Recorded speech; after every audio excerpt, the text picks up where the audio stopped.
माँ मुझे बहुत प्यार करती थी, पर मैं बहुत जिद्दी था। मुझे लगता था कि माँ बहुत डोमिनेटिंग है, बात बात पे मुझे डांटती थी, इसलिए माँ के साथ मैं बहुत झगड़ा करता था। लेकिन जब तक बंबई आई तब तक माँ की उम्र काफी हो चुकी थी। अब मैं उनसे झगड़ा नहीं करता था, लेकिन बीच बीच में थोड़ा रूठ जाता था। माँ को भी पता चलता था।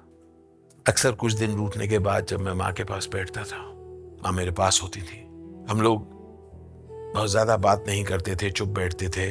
फिर मैं हल्के से माँ के हाथ को पकड़ता था। जिस हाथ को पकड़ता था, माँ धीरे से उसी हाथ से मेरे हाथ को पकड़ लेती थी।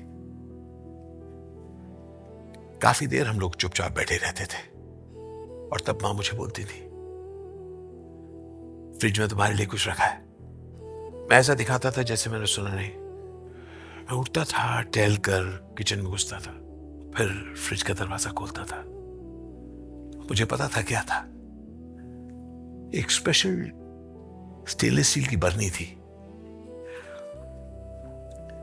मैं उस बरनी को खोलता था।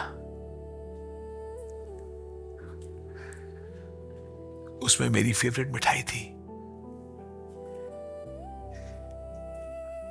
बेसन के लड्डू,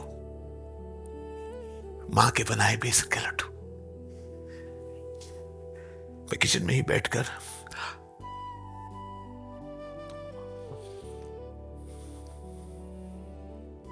बर्नी को बंद करता था, फ्रिज खोल के अंदर रखता था और मां के पास बैठ जाता था।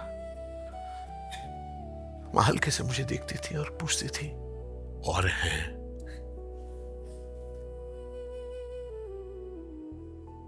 पता नहीं क्या, बेसन के लड्डू तो और भी कई जगह मैंने खाए हैं, पर वो और भी है, ये कहीं नहीं सुना है यार। मां चली गई है, लेकिन ये याद अभी भी आती है। इसीलिए मां सिर्फ वो आवाज ही नहीं, मां का एहसास है। आप में से जिनकी माएं हैं उनको एक जप्पी दीजिएगा आज, और जिनकी नहीं है अपनी माताजी को याद करिएगा। मां हम में से किसी से दूर नहीं है, हमेशा पास है, करीब है